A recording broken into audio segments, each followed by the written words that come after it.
YouTube, what's going on? It's your boy Black Couch Booking here with another video. Um, I'm trying to bring my spirits up, bring my energy up, but I am not impressed and I am not satisfied with the result of last night's gauntlet match. It was great, there was some great showings. Shout out to Ricochet, JD McDonough. Shout out to Chad Gable. If you're new to the channel, please like, comment, subscribe. Where I bring you guys wrestling content every week.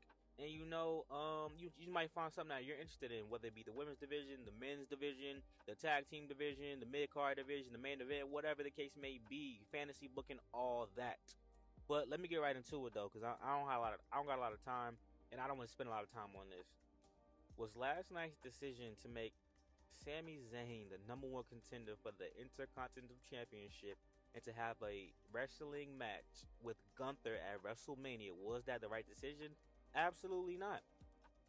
You see, when you build a name for yourself in wrestling, right, there's a certain expectation that, oh, this guy or this gal has to be at WrestleMania, this person has to have a match, this person has to do this, where that's not the case. This year's WrestleMania does not need Sami Zayn, nor does it need a Kevin Owens. I understand these are marquee guys. They were the main event of night one of last year's WrestleMania, and they won the tag team championships from the Bloodline at that time. But we've moved on since then.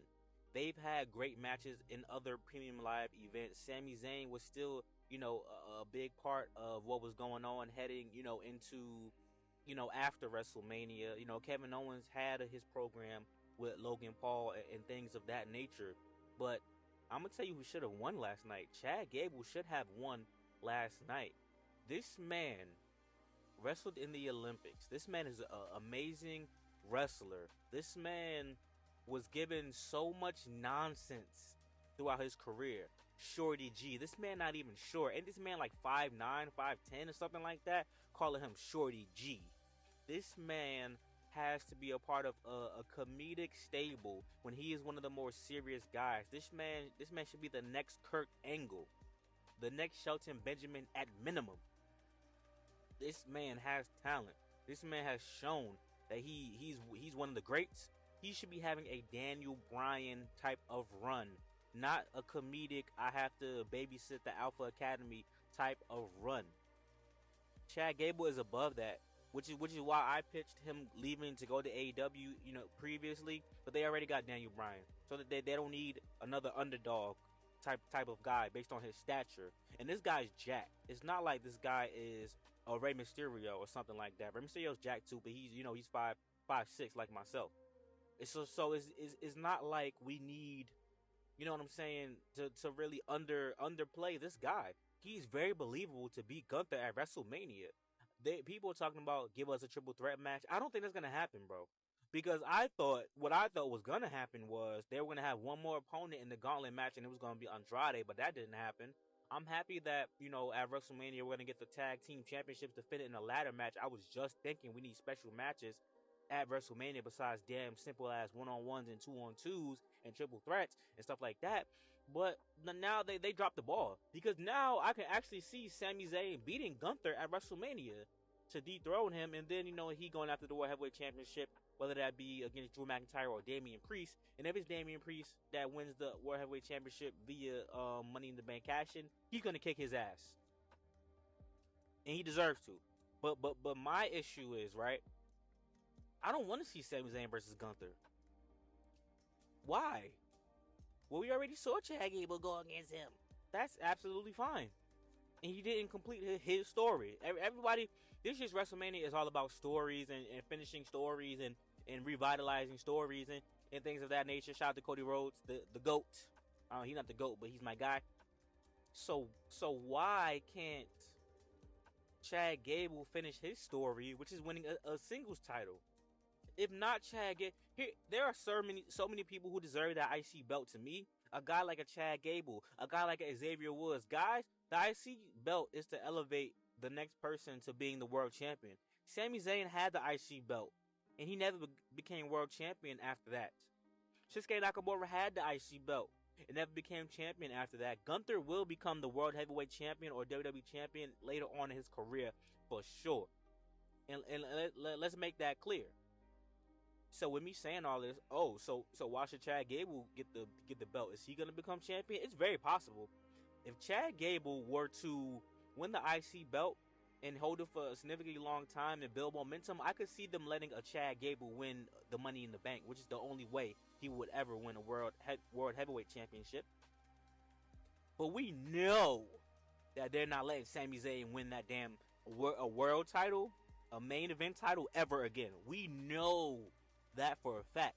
So why are we wasting our time with this predicament? And just because I say I think they'll actually let Sami Zayn get the W against Gunther, that's not a guarantee. I can also see Gunther beating him and then just losing the IC belt at like a SummerSlam or even a Backlash, or somebody challenging him the next night, the following Monday on Raw, and just passing the belt like that so he can have a good WrestleMania record. I can see that. And the only payoff that I would get from Sami Zayn winning the belt is that him and Kevin Owens go at it one-on-one. But Kevin Owens isn't even on Raw; he's on SmackDown. So if they made it a triple threat, I wouldn't be upset. This is one of the instances where I would not be upset with a match being a multi-person match. I think this could have been like a battle royal type of deal, or or fatal 5-way or something like that, because if Gunther lost, it wouldn't really be that big against his record. Everybody that was in the gauntlet match should have just been all of them and Gunther for the belt, because then it's like, okay, look what it took for this man to lose. It had to be a multi-person match for him to lose the belt, and that still makes him look strong. Whereas if Sami Zayn beats him, like, why does Sami Zayn have to have 2 WrestleMania moments in a row? See, then now I'm starting to backtrack, and I don't think he's gonna win, because why does Sami Zayn gotta win the tag belts last year, and he gets to win the IC belt now at the expense of Gunther? Him winning the tag belts last year was the right thing to do. And here's the thing, guys. I know everyone wanted Chad Gable to win, but it's not always about giving the people what they want, because if you give the people what they want every time, it becomes way too predictable. Like, we already got Cody Rhodes. Y'all didn't get Liv Morgan. We're probably gonna get Randy Orton versus Logan Paul, which is something like people want Randy to be at WrestleMania. We want the tag team belts to get split up, which is probably gonna happen based off of this ladder match, and we wanted Chad Gable, we didn't get it. Like, we got to stay on our toes. We got to stay, moving around and see what's going on. We're probably not gonna get Bianca Belair versus Jade, which is something we want as well. We got Bayley versus EO. Like, you got to take the good with the bad. You're not. If someone booked in favor of the fans every time, there would be no surprises, no shocks, no good returns, no surprise returns, no bad returns, no twists and turns. Wrestling is theater, which is why I like it. You know what I'm saying? It's almost like watching poetry in motion. You don't know what's gonna happen. People always, why do you watch wrestling? Isn't it scripted? Isn't a movie scripted? I'm watching a movie every week. I'm watching a movie on premium live event on Peacock on Saturdays. I'm watching a movie that is long term, and the story can switch and they can go that way, and you never know what's gonna happen. And then we go back and watch it. You can watch the next thing and compare it to the old thing. This is a sequel that keeps going and going and going. So was this the right move? No. Chad Gable versus Gunther at WrestleMania would have been a great Chad Gable WrestleMania moment. You could justify his win with having his stable help him out the way that Gunther's stable helps him out. If you're new to the channel, like, comment, subscribe. Thank you guys so much for your time. And let's crank out these videos, man. Peace.